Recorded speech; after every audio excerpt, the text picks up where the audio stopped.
मुळामध्ये ही जी 11 पिढी आहे याची एक वंशावळ आहे आणि ती जी वंशावळ आहे ही माझ्या आजोबांकडनं आम्हाला कळाली.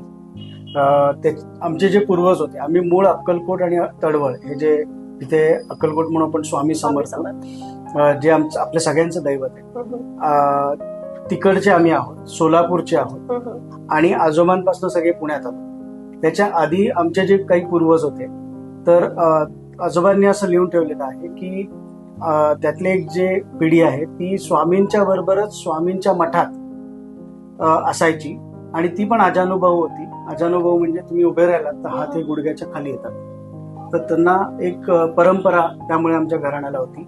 अजून एक आजोबांनी जे लिहून ठेवलंय की जे आमची जी पहिल्या पिढ्या होत्या तेव्हा मुघलांचा काळ होता, तर पडदा सिस्टीम होती. तर पडदा सिस्टीम मध्ये कारण की नाडी परीक्षेला तुम्हाला हाताला मनगटाला हात लावायला लागतो, बोटांनी बघावं लागतं. तर त्यावेळेस त्या ज्या बेगम असायच्या किंवा ज्या राण्या असायच्या त्यांना तुम्ही हात लावू शकत नव्हता, कारण की एक पडदा सिस्टीम होती. एक सुताचा दोरा असायचा, तो त्यांच्या मनगटाला बांधला जायचा आणि जे दुसरं टोक आहे त्या दोऱ्याचं ते हातात पकडून त्याच्यावरनं नाडी परीक्षा केली जायची.